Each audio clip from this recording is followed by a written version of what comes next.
যে অবস্থা স্যার, 2000 তো দিয়েই দিল। 2000 দিয়ে দিছে, সমস্যা নাই। বাকি যে 2000 আছে এইগুলো নিয়োগ হবে। আস্তে আস্তে সবাই চেষ্টা করেন। ঠিক আছে, সবারই মোটামুটি প্রমোশন হবে ইনশাল্লাহ। যারা পরিশ্রম করবে তারা প্রমোশন পাবে, একদিন আগে আর একদিন পরে। ঠিক আছে, কিন্তু যারা অল্পতে হাল ছাড়ে তারা মনে করেন যে এইটাতে জয়লাভ হইতে পারে না। এই জন্য আপনাদের একটা জিনিস বলে না, যে আপনার চাওয়াটা যদি হয় নিখুঁত তাহলে পাওয়াটা সুনিশ্চিত। ঠিক আছে, আমরা আমাদের চেষ্টা করি ইনশাল্লাহ। আমি আমাকে দিয়েই বলি, এই যে আমার সাথে অনেকে তো চাকরি করছে আবার করে নাই, যেমন এই যে নুরুল ভাই আমার সাথে চাকরি করছে। ঠিক আছে, মিশনে আমরা 21 মাস ছিলাম। তো মিশনে তো এএসআই সেন্ট্রি ডিউটি করতে হয়। তখন ওই সময় সেন্ট্রি ডিউটিতে থাকাকালীন নুরুল ভাইয়ের সাথে কিছু প্রশ্ন আলোচনা করছিলাম, এটা হয়তো আর নুরুল ভাই কিছুটা অবগত আছে বা মনে করতে পারে।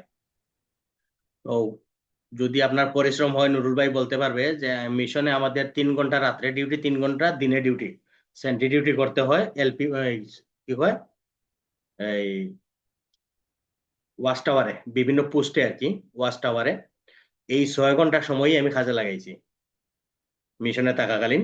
এই 6 ঘন্টা সময় আমি কাজে লাগাইছি। এই 6 ঘন্টা সময় আজকের বদৌলতে আল্লাহ আমার এই পজিশনে নিয়ে আসছে। ঠিক আছে, এটা আমার বাস্তব উদাহরণ দিলাম, যেহেতু নুরুল ভাই আমাদের ক্লাসে অ্যাটেন্ড আছে, এই জন্য আমি উনার রেফারেন্সটা দিয়েই আপনাদের বললাম। তো আপনি সময়ের যতটাকে মূল্যায়ন করবেন, আল্লাহ আপনার এই সময়ের বদৌলতে আপনারা মূল্যায়ন করবে। এই জন্য আপনার চাওয়া, আপনার পরিশ্রম যদি আপনার সঠিক হয়, সেটা আমার কাছে পড়তে পারেন বা অন্য টিচাররা আছে তাদের কাছেও পড়তে পারেন। যদি আপনি বিষয়টা অবগত হন, জানেন, বুঝেন, তাহলে সেটাই আপনার জন্য বেস্ট। ঠিক আছে, এই জন্য সময়ের মূল্যায়ন এটা করেন। এটা কিসের এটা কিসের প্রজ্ঞাপন দেখলাম যে স্যার? এটা ওই যে আপনার পুলিশ পলিসি যে হয়েছে, এই পলিসি গ্রুপের যে উপস্থাপন গুলা হয়েছে, এই উপস্থাপনা গুলা। না, আমি তো বলতেছি আরো সরাসরি এএসআই নিয়োগ দিবে, দেয় না কেন? হ্যাঁ, দিবে তো। সরাসরি এসআই নিয়োগ দিবে, সরাসরি এসআই নিয়োগ দিবে, দুইটাই দিবে। এই প্রজ্ঞাপনে তো এই যে আপনার যে পলিসি গ্রুপের যে আদেশটা হয়েছে, আদেশটা দেখেন, সিদ্ধান্তটা পড়েন, ইংলিশে যেখানে লেখা আছে আমাদের লেখাটা পড়েন। আমাদের আর খুশি হয়ে লাভ কি? হ্যাঁ, আপনারা তো খুশি হবেনই, তো হবেন না? কারণ 50% যেটা না, বছর বছর, খুশি হয়ে 50% যেটা বছর বছর সাব ইন্সপেক্টর হবে, এটার ভ্যাকেন্সিতে তো আপনারা পাবেন কিছু। ইংলিশটা ঠিক আছে, ট্রান্সলেট, সব ডাইরেক্ট নিয়ে যাক। হ্যাঁ, ইংলিশটা ট্রান্সলেট করেন, ট্রান্সলেট করলে অনেকটা বুঝতে পারবেন। আউযু বিল্লাহি মিনাশ শাইতানির রাজিম, বিসমিল্লাহির রহমানির রহিম, রব্বি জিদনি ইলমা, রব্বি জিদনি ইলমা, রব্বি জিদনি ইলমা, রব্বি ইশরাহ লি সাদরি ওয়া ইয়াসসির লি আমরি ওয়াহলুল উকদাতাম মিন লিসানি ইয়াফকাহু কাওলি। আমরা গতকালকে আলোচনা করছিলাম হচ্ছে সাক্ষ্য আইনের 78 ধারা পর্যন্ত। 73 ধারা হচ্ছে আদালত তুলনা করবে, আদালত স্বাক্ষর তুলনা করবে। 73-এর শর্ট হাইফেন ক হচ্ছে ডিজিটাল স্বাক্ষর তুলনা করবে। 73-এর শর্ট হাইফেন খ হচ্ছে বস্তু সাক্ষ্য বা ফরেনসিক সাক্ষ্য তুলনা করবে। 74 দ্বারা হচ্ছে সরকারি দলিলের সংজ্ঞা। 75 দ্বারা হচ্ছে বেসরকারি দলিলের সংজ্ঞা। 76 দ্বারা হচ্ছে সরকারি দলিলের ফটোকপি বা প্রতিলিপি বা জাবেদা নকলের সংজ্ঞা। 77 দ্বারা হচ্ছে সরকারি দলিলের প্রতিলিপি বা ফটোকপি বা জাবেদা নকল দ্বারাও প্রমাণ করা যায়। 77। 78 দ্বারা হচ্ছে অন্যান্য সরকারি দলিল দ্বারাও সেটা প্রমাণ করা যায়। তারপর হচ্ছে সাক্ষ্য আইনের 79 দ্বারা অনুমান সংক্রান্ত, এখান থেকে শুরু। 89, যে 79 থেকে আপনার 90-এর শর্ট হাইফেন খ পর্যন্ত হচ্ছে অনুমান করতে পারবে।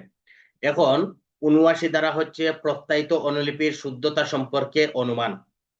প্রত্যায়িত অনুলিপির শুদ্ধতা সম্পর্কে অনুমান সাক্ষ্য আইনের 79 দ্বারা, যে সত্যায়িত দলিল বা সার্টিফিকেট, যে সত্যায়িত দলিল বা সার্টিফিকেট আদালতে উপস্থাপন করা হয়, যেটা সরকার বা সম্পাদনকারী অফিসারের স্বাক্ষরিত সিলমোহরকৃত হলে আদালত ইহা সঠিক বলে অনুমান করবে। তাহলে 79 ধারাটা কি?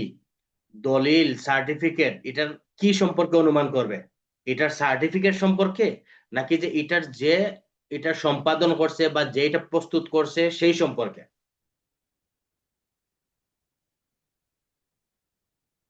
এটা হচ্ছে সার্টিফিকেটের শুদ্ধতা সম্পর্কে অনুমান করবে। একটু উদাহরণগুলা বুঝবেন। যেমন আমরা প্রত্যেকেই যখন পুলিশ ডিপার্টমেন্টে ভর্তি হয়েছি আমাদের এসএসসি এইচএসসি এর সার্টিফিকেট গুলা কি করছি আমরা সরকারের ঘরে জমা দিছি কিনা।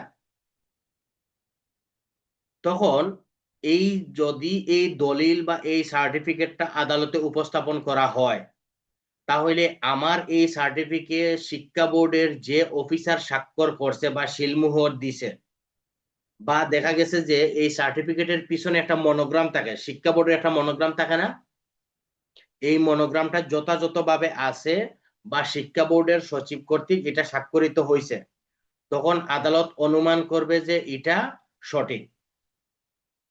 অর্থাৎ আদালতে আপনি যে দলিলটা বা যে সার্টিফিকেটটা উপস্থাপন করছেন এটা যথাযথ কর্তৃপক্ষ বা এটা যথাযথ অফিসার কর্তৃক স্বাক্ষরিত হয়েছে, সিলমোহরকৃত হইলে আদালত ধরে নিবে এটা সঠিক বা আদালত অনুমান করবে যে এটা সঠিক। ৭৯ কি বোঝা গেছে?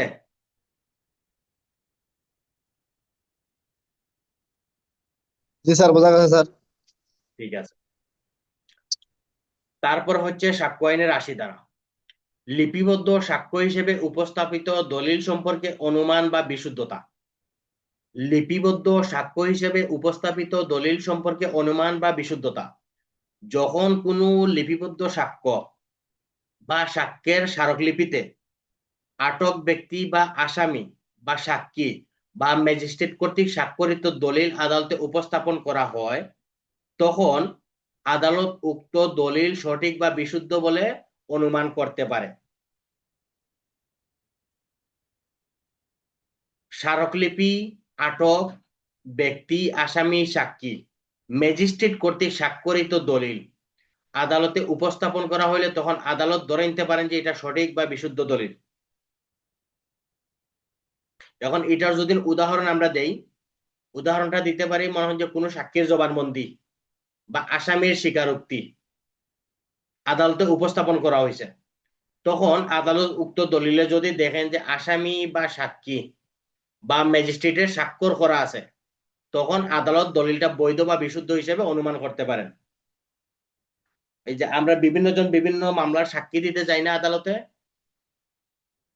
গেলে কিন্তু আমরা যে সাক্ষীটা দেই এই সাক্ষীর শেষে কিন্তু আমরা একটা স্বাক্ষর করতে হয় যে এটা আমার বিবৃতি। আবার আমার সাক্ষীর পরে এখানে যে আদালত এটা লিপিবদ্ধ করছেন উনিও স্বাক্ষর করে। যখন দুইজনের স্বাক্ষরটাই সঠিক থাকবে তখন সেটা আদালত বৈধ বা বিশুদ্ধ দলিল হিসেবে অনুমান করবে। তাহলে এটা যেভাবে প্রস্তুত হওয়ার কথা ছিল সেইভাবে এটা প্রস্তুত হয়েছে, সেই ক্ষেত্রে এটা বৈধ বা সঠিক বলে গণ্য হবে। বুঝা গেছে?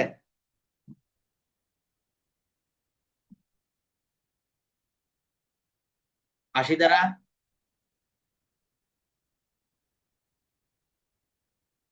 জি স্যার। তারপর হচ্ছে সাক্ষ্য আইনের ৮১ আমাদের দরকার নাই, ৮১ সটাইবেন ক, ডিজিটাল আকারে কোনো গেজেট প্রকাশ হইলে। ৮১ সটাইবেন ক, ডিজিটাল আকারে কোনো গেজেট প্রকাশ হইলে বৈধ ব্যক্তি তত্ত্বাবধানে তৈরি করা হয়েছে তাহলে আদালত উক্ত ডিজিটাল গেজেট বা বৈধ বা বিশুদ্ধ বলে অনুমান করবে। তাহলে আমরা ডিজিটাল গেজেট একটা পাইছিলাম কিনা,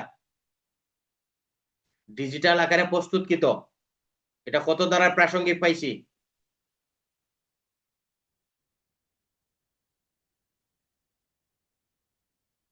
রেদওয়ানুল করিম। ৬৫ নাকি স্যার? ৬৫ খ। মেমোরি একটু দ্রুত ঘুরাইতে হইব, যেখানে সাথে যেটা যায় দ্রুত ঘুরাইতে হবে, কারণ কি সময় কিন্তু খুবই অল্প। এখন আপনারা কি পড়তেছেন আর কি করতেছেন সেটা তো ভাই জানি না, তবে তো শেষমেশ মনে করেন যে যখন আপনারা পরীক্ষা খারাপ করবেন এর বদনামের ভাগিদারটা তো আমারই হওয়া লাগবে, তাই না? এই জন্য একটু মেমোরিটা দ্রুত ঘুরাবেন। ৬৫ খ, ডিজিটাল স্বাক্ষর প্রাসঙ্গিকতা। ঠিক আছে, ৬৫ খ, ডিজিটাল সাক্ষ্যের প্রাসঙ্গিকতা বা ডিজিটাল আকারে যখন কোনো দলিল উপস্থাপন করা হয়, বিষয়বস্তু প্রকাশ করা হয় তখন সেগুলা প্রাসঙ্গিক হবে ৬৫ খ। আর ৮১ ক তে বলছে যখন ডিজিটাল আকারে কোনো গেজেট প্রকাশ করা হয় সরকারের তত্ত্বাবধানে বা বৈধ ব্যক্তির তত্ত্বাবধানে তখন সেটা সম্পর্কে আদালত অনুমান করতে পারবে যে সেটা সঠিক। এখন ডিজিটাল আকারে কোনগুলো প্রকাশ পায়? আমরা দেখি না নতুন নতুন যে গ্যাজেট গুলা হচ্ছে, এগুলা কিন্তু বেশিরভাগই ডিজিটাল আকারে প্রকাশ করে অনলাইনের মধ্যে, ফেসবুকের মধ্যে, সরকারের পেজে, বিভিন্ন ল পেজের মধ্যে এগুলা সাবমিট করে, তখন এগুলো কিন্তু প্রাসঙ্গিক বা আদালত অনুমান করবে সেটা সঠিক। তারপর সাক্ষ্য আইনের 82 ধারা, ইংল্যান্ডের যে সকল দলিল, সিল, স্বাক্ষর, প্রমাণ, ইংল্যান্ডের যে সকল দলিল, সিল, স্বাক্ষর, প্রমাণ ব্যতীত গ্রাহ্য নয় সেগুলি সম্পর্কে অনুমান। এই যে আমরা যে সাক্ষ্য আইন পড়তেছি, এটা কোন দেশের আইন? সাক্ষ্য আইনটা এটা কিন্তু ইংল্যান্ডের আইন। আমরা কিন্তু ইংল্যান্ডের আইন হচ্ছে এই সাক্ষ্য আইনটা, অতএব এই সাক্ষ্য আইনে ইংল্যান্ডের অনেকগুলো আইনকেই বৈধতা দিছে। কোন দলিল যখন ইংল্যান্ড বা আয়ারল্যান্ডের আদালতে সিল, স্বাক্ষর বা স্টাম্প, প্রমাণ ব্যতীত গ্রহণযোগ্য হয়, সেই সকল দলিল বাংলাদেশের আদালতেও বিশুদ্ধ বলে অনুমান করবে। এটাই হচ্ছে 82 ধারা। অর্থাৎ কোন দলিল যখন ইংল্যান্ডের আদালতে সিল, স্বাক্ষর বা স্টাম্প, প্রমাণ ব্যতীত গ্রহণযোগ্য হয়, তখন এই দলিল বাংলাদেশের আদালতেও সেটা সঠিক বা বিশুদ্ধ বলে অনুমান করবে। সেটাই হচ্ছে 82 ধারা, ওইটা আমাদের এত প্রয়োজন নাই। তারপর হচ্ছে সাক্ষ্য আইনের 83 ধারা, সরকারের কর্তৃত্বাধীন প্রণীত নকশা বা পরিকল্পনা সম্পর্কে অনুমান। আমরা নকশা বা অনুমানের প্রাসঙ্গিকতা কত দ্বারা পাইছিলাম?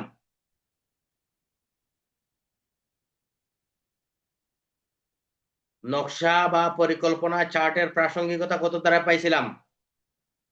36 স্যার।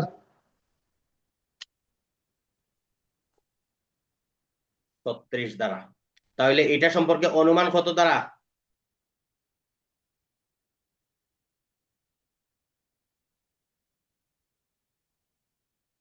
83 স্যার। অনুমান হইল 83 দ্বারা। তাহলে যেই সকল মানচিত্র নকশা সরকারিভাবে প্রস্তুতকৃত সাক্ষ্য আইনের 36 দ্বারা প্রাসঙ্গিক, সেই সকল দলিল আদালত বিশুদ্ধ বা সঠিক বলে অনুমান করবে সাক্ষ্য আইনের 83 দ্বারা। তারপর হচ্ছে সাক্ষ্য আইনের 84 দ্বারা, আইন ও আদালতের সিদ্ধান্তের প্রতিবেদন। আইন ও আদালতের সিদ্ধান্তের প্রতিবেদন আমরা কত দ্বারা পাইছিলাম প্রাসঙ্গিক?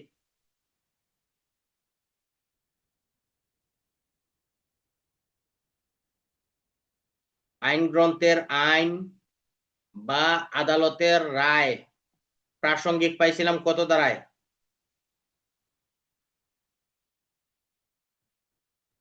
37 নাকি স্যার? 38। 38 সাক্ষ্য আইনের 38 দ্বারা এগুলো প্রাসঙ্গিক।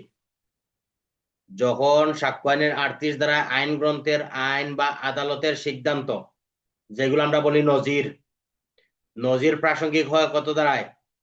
38 দ্বারা মোতাবেক প্রাসঙ্গিক হইলে সেই গুলা সম্পর্কে আদালত অনুমান করতে পারে 84 দ্বারায়। সাক্ষ্য আইনের 84 দ্বারায় অনুমান করবে যে সেগুলা বিশুদ্ধ দলিল। তারপর হচ্ছে সাক্ষ্য আইনের 85 দ্বারা, আম মুক্তার নামা সম্পর্কে অনুমান। আম মুক্তার কি বুঝেন? আম মুক্তার নামা বুঝেন? Power of attorney. Power of Antony. হ্যাঁ, পাওয়ার অফ অ্যাটর্নি। আমরা বাংলা বুঝি না কিন্তু ইংলিশ ঠিকই বুঝি। পাওয়ার অফ অ্যাটর্নি সম্পর্কে অনুমান। আম মুক্তারনামা বলতে নোটারি পাবলিক বা কোনো জজ, ম্যাজিস্ট্রেট বা কনসাল বা সরকারের কোনো প্রতিনিধির সম্মুখে সম্পাদিত হয় সেই সকল দলিল সম্পর্কে আদালত অনুমান করতে পারবে যে এটা 85 দ্বারাই সঠিক। যেমন কোন নোটারি পাবলিক বা এফিডেভিট যখন আমরা করি, তাহলে এটা একজন অ্যাডভোকেটের সামনে এগুলা করা হয়। যখন এই অ্যাডভোকেটের সামনে কোনো দলিল সঠিকভাবে উপস্থাপন করা হয় বা সম্পাদন করা হয়, তখন আদালত সেটা সম্পর্কে অনুমান করতে পারে যে এটা সঠিক আছে। সাক্ষ্য আইনের 85 দ্বারা। তাহলে 85 দ্বারা কি সম্পর্কে অনুমান? আম মুক্তারনামা বা পাওয়ার অফ অ্যাটর্নি সম্পর্কে অনুমান। তারপর হচ্ছে সাক্ষ্য আইনের 85 শর্ট হাইফেন ক, ডিজিটাল চুক্তি সম্পর্কে অনুমান। আদালত উপস্থাপিত ডিজিটাল চুক্তিতে উভয় পক্ষের যদি স্বাক্ষর বৈধ বা সঠিক আছে বলে অনুমান করবে।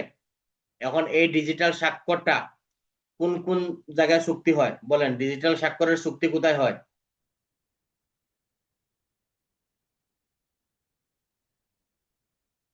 ডিজিটাল চুক্তি সম্পর্কে অনুমান।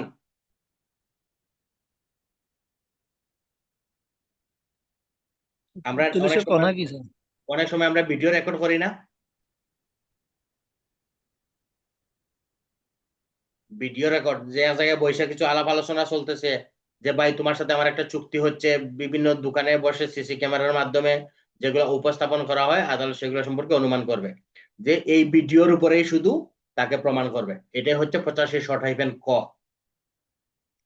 তারপর হচ্ছে সাক্ষ্য আইনের 85 শর্ট হাইফেন খ দ্বারা ডিজিটাল রেকর্ড বা স্বাক্ষর সম্পর্কে অনুমান। ডিজিটাল রেকর্ড বা স্বাক্ষর সঠিক বা বৈধ এবং কোনো পরিবর্তন করা হয় না, তাহলে সেই সম্পর্কে আদালত অনুমান করবে যে এটা সঠিক। সাক্ষ্য আইনের 85 শর্ট হাইফেন খ, যখন এটা ডিজিটাল রেকর্ড স্বাক্ষর বৈধ বা পরিবর্তন করা হয়নি, আদালত তখন সেটা অনুমান করবে যে এটা সঠিক। তারপর হচ্ছে সাক্ষ্য আইনের 85 শর্ট হাইফেন গ, ডিজিটাল রেকর্ড বা স্বাক্ষর সার্টিফিকেট সম্পর্কে অনুমান। ডিজিটাল রেকর্ড বা স্বাক্ষর সার্টিফিকেট সম্পর্কে অনুমান। তাহলে ডিজিটাল স্বাক্ষরের প্রাসঙ্গিকতা আমরা কত দ্বারা পাইছিলাম?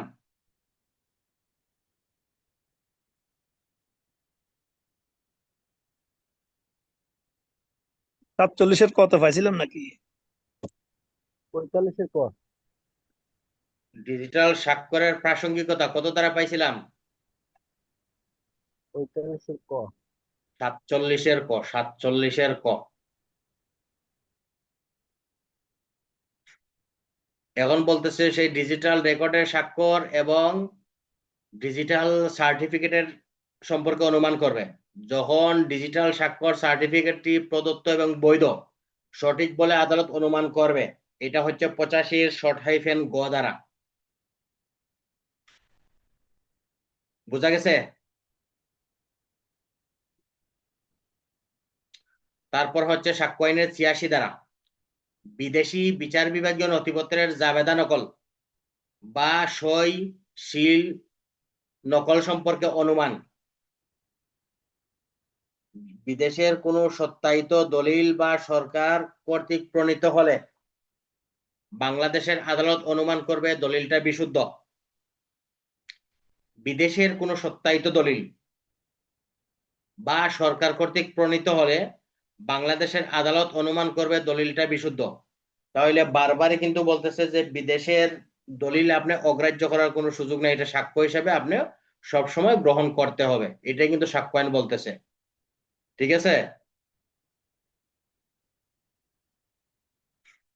তারপর হচ্ছে সাক্ষ্য আইনের 87 ধারা পুস্তক মানচিত্র ও চার্ট সম্পর্কে অনুমান। পুস্তক মানচিত্র ও চার্ট সম্পর্কে অনুমান। আদালতের কোনো পুস্তক মানচিত্র ও চার্ট এর সাহায্য নেওয়া হয়, তখন এটি যে তৈরি করছে তার দেওয়া তথ্য সময় স্থান সঠিক বলে আদালত অনুমান করবে। পুস্তক মানচিত্র চার্ট এটা কত দ্বারা প্রাসঙ্গিক? 87 দ্বারা। রেজাউলের কত? আমরা 36-এ পড়ে আসছিলাম। 37-এ মানচিত্র।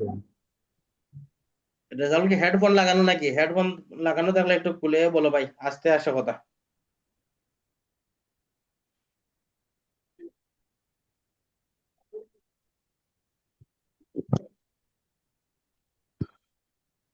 সমস্যা হলো তারপরে। রেজাউল করিম কত নাম্বার বললা? পুস্তক মানচিত্র চার্ট 87 দ্বারা। 36-এ পড়ছিলাম, 36। প্রাসঙ্গিকতা কত? প্রাসঙ্গিকতা 87। আরে না, 87 তো হয়েছে অনুমান, আর প্রাসঙ্গিক হবে কত দ্বারাতে? 87 পুস্তক মানচিত্র চার্ট 36 দ্বারা। 36 দ্বারা। 36 দ্বারা। 36। আর আর যদি এখানে কথোপকথন হয়, আলাপ আলোচনা হয়, তাহলে প্রাসঙ্গিক হবে কত দ্বারায়? এটা 39 হবে, 39। 39। আর যদি সেটা যদি হয় কোনো আই আদালতের রায়, তাহলে প্রাসঙ্গিক হবে কত দ্বারায়?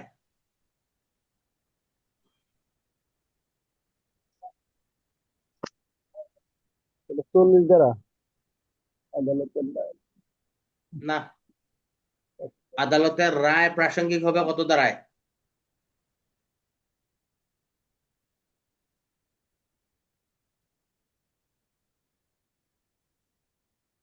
ভাষাটা বদলে গেলে, এই যে মাত্র 38-এ বললাম না যে আদালতের রায় নজির, এগুলো বললাম না মাত্র, সাক্ষ্য আইনের 38 দ্বারায়।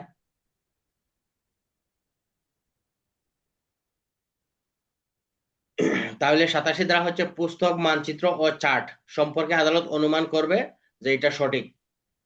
তারপর হচ্ছে সাক্ষ্য আইনের 88 দ্বারা তার বার্তা বা টেলিগ্রাম সম্পর্কে অনুমান।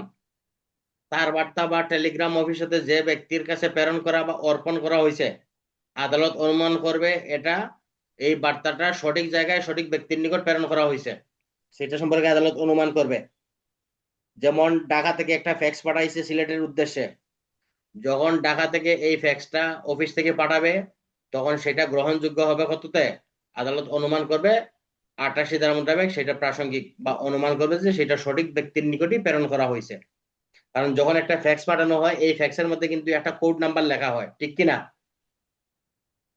যখন একটা চিঠি পাঠানো হয়, এই চিঠিটা কিন্তু পোস্ট অফিসের একটা তারিখ এবং সিল মারা হয়। যখন এটা প্রেরণ করবে তখন আদালত অনুমান করবে যে এটা সঠিক জায়গায় সঠিক ব্যক্তির নিকটই প্রেরণ করা হয়েছে।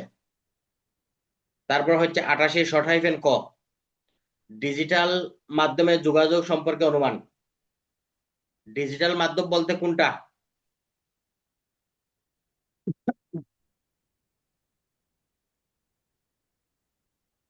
এই যে একটু আগে বললাম ইমেল, ফ্যাক্স, এগুলো কিন্তু ডিজিটাল মাধ্যম। ইমেল, তার ফ্যাক্স, বার্তা। তারপরে এখন এই যে নতুন নতুন বাইরে হয়েছে অনেক কিছু, ইনস্টাগ্রাম, টুইটার, হোয়াটসঅ্যাপ, এগুলো কিন্তু সবই ডিজিটাল। যখন এগুলা ইমেল, ফ্যাক্স, হোয়াটসঅ্যাপ, টুইটারের মধ্যে এগুলো পাঠাবে তখন আদালত অনুমান করবে যে এটা সঠিক। তারপর হচ্ছে সাক্ষ্য আইনের 89 দ্বারা উপস্থাপিত হয় নাই এমন দলিল সম্পর্কে অনুমান। উপস্থাপন হয় নাই এমন দলিল সম্পর্কে আদালত অনুমান। যখন কোনো দলিল উপস্থাপনের জন্য আদালত নোটিশ দেয় এবং এই নোটিশে এটা উপস্থাপন করা হয় না, তখন আদালত অনুমান করবে যে এটা সঠিক ব্যক্তির নিকটই এই দলিলটা আছে। তাহলে আমরা নোটিশ দিছিলাম কত দ্বারায়?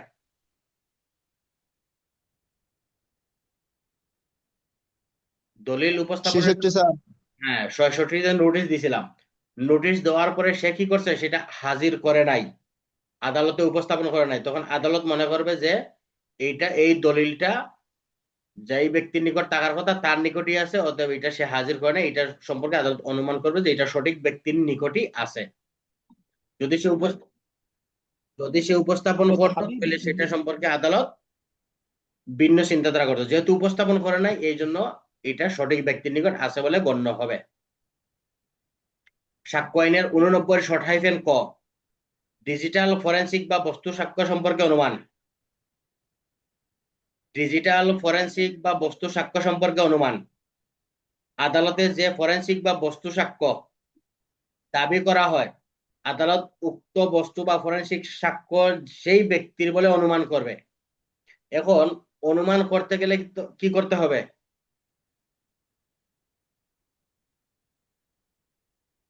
অনুমান করতে গেলে কি করতে হবে? বিশেষজ্ঞর মতামত নিতে হবে আর কি।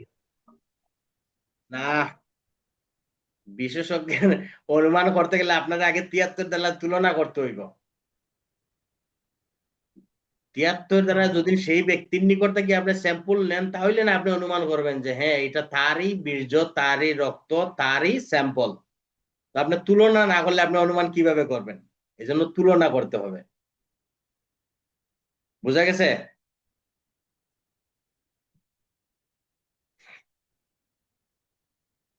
তাহলে ডিজিটাল ফরেনসিক 73-এর কথা আর কি, এটা অনুমানটা। বুঝি নাই।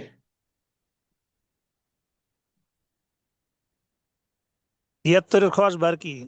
হ্যাঁ 73-এর খ, 73-এর খতে আপনি যে বস্তু বা ফরেনসিক নিছেন সেটা নিয়ে যখন আপনি তুলনা করবেন তখন আদালত 89-এর কতে এটা সঠিক বলিয়া অনুমান করবে, কিন্তু আপনি যদি তুলনা না করলে কিন্তু আদালত সেটা সম্পর্কে অনুমান করবে না।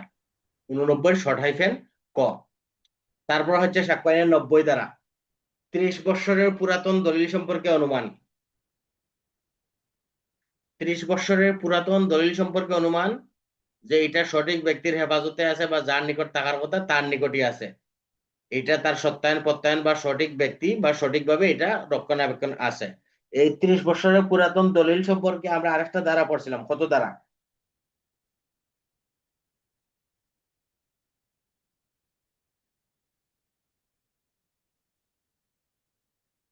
হুম, 30 বছরের পুরাতন দলিল সম্পর্কে আমরা আরেকটা ধারা পড়ছিলাম, কত ধারায়?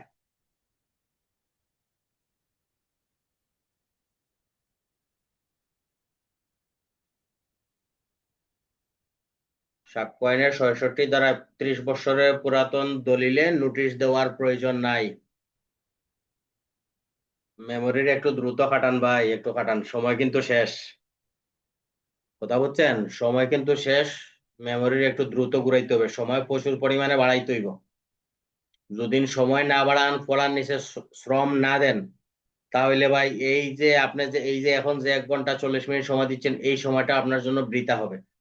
কথা বলছেন, আবার এই সময় নিয়েই অনেকে কিন্তু র্যাঙ্ক লাগাইছে। কথা বলছেন, আমার দেখা মতো একটা ছেলে 4 মাসের প্রিপারেশনে আজকে সে এএসআই হইয়া ঘুরতেছে, 1200 কত নাম্বার জানি হয়েছিল। চট্টগ্রাম জেলায় বর্তমানে মনে হয় সিটিএসবি না ডিবিতে জানি আছে।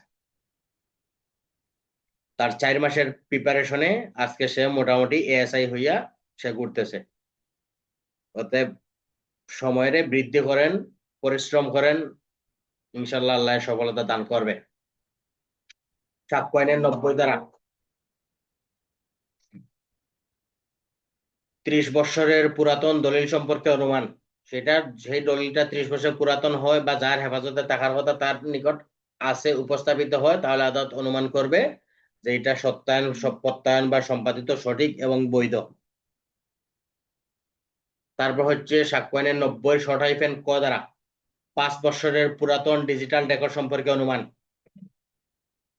5 বৎসরের পুরাতন ডিজিটাল রেকর্ড সম্পর্কে যার নিকট থাকার কথা তার নিকট উপস্থাপন করা হলে আদালত উপস্থাপনকারীগণ প্রত্যেকে সত্যায়ন সম্পাদন পরিবর্তন হয়নি এটা সঠিক বলে অনুমান করবে। অর্থাৎ রেদওয়ানুল করিমের কাছে একটা দলিল থাকার কথা, ডিজিটাল রেকর্ড থাকার কথা, সেটা রেদওয়ানুল করিমের নিকটই আছে, তখন সেটা আদালত অনুমান করবে যে সেটা সঠিক। ঠিক আছে, এই ছিল অনুমান সম্পর্কিত।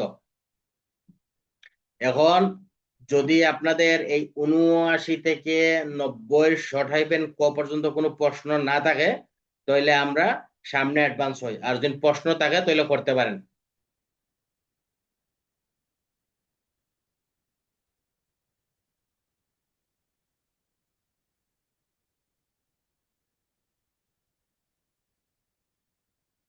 অনুমান সংগ্রাম থেকে কারো কোনো প্রশ্ন আছে?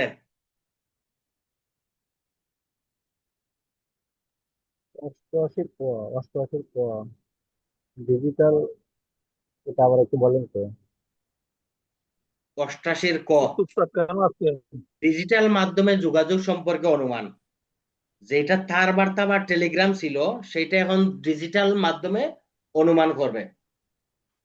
তার বার্তা বা টেলিগ্রাম সম্পর্কে অনুমান করবে 88-তে, আর ডিজিটাল মাধ্যমে যদি কোনো কিছু প্রেরণ করা হয় তাহলে সেটা সম্পর্কে অনুমান করবে হচ্ছে 88 শর্ট হাইফেন কতে।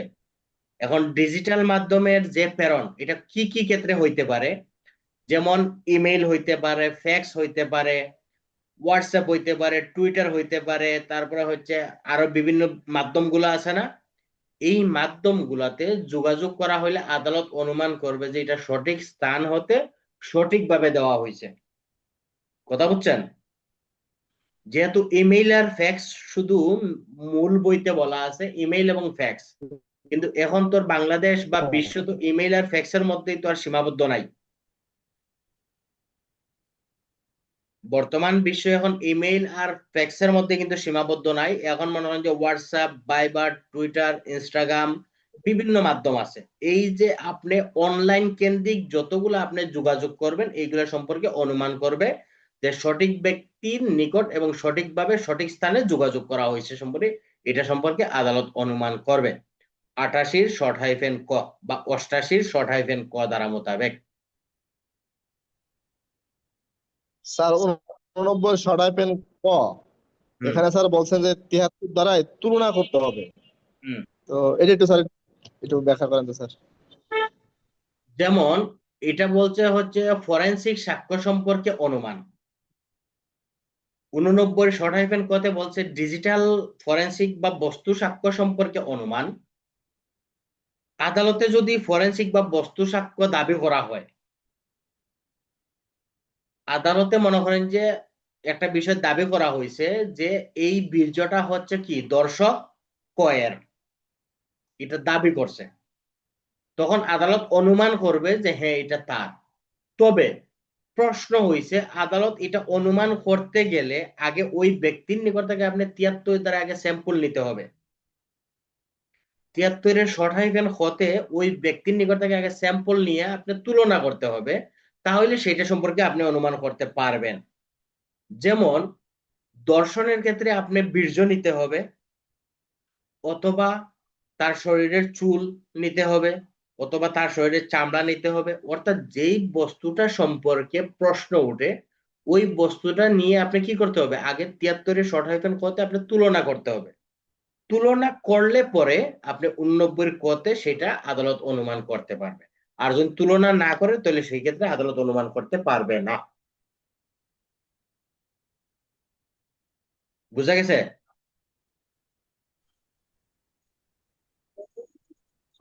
85 শর্ট হাইফেন গ, একটু বিশ্লেষণ করুন। 85 শর্ট হাইফেন গ। 85 গ ডিজিটাল রেকর্ড বা স্বাক্ষর সার্টিফিকেট সম্পর্কে অনুমান।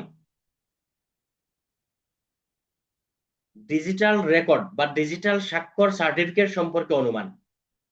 তাহলে আমরা ডিজিটাল স্বাক্ষর সার্টিফিকেট এটার প্রাসঙ্গিকতা পাইছিলাম কত দ্বারায়?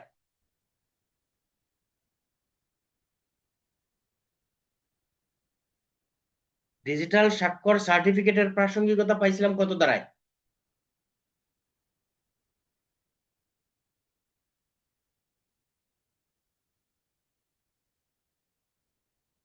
হ্যাঁ, 65 খাওয়ার কি স্যার? ডিজিটাল স্বাক্ষর সার্টিফিকেটের প্রাসঙ্গিকতা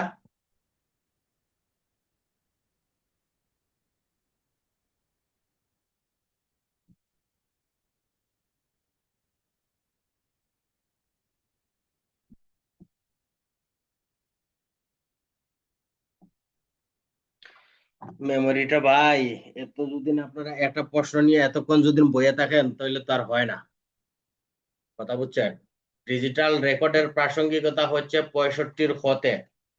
আপনাদের এই যে প্রাসঙ্গিকতা সম্পর্কে পড়ানো হয়, কোনটার সাথে কোনটা পড়ানো হয় সেটা সম্পর্কে তো আপনারা আগে একটু নিজেদের মেমোরি রাখতে হয়। একটা প্রশ্ন নিয়ে তো এতক্ষণ বইয়ে থাকলে তো হবে না। ঠিক আছে?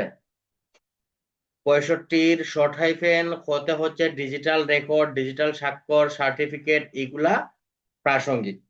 এখন এটার যখন প্রাসঙ্গিক হবে তখনই তো সেটা সম্পর্কে আদালত অনুমান করবে। প্রাসঙ্গিক না হইলে তার আদালত অনুমান করতে পারবে না।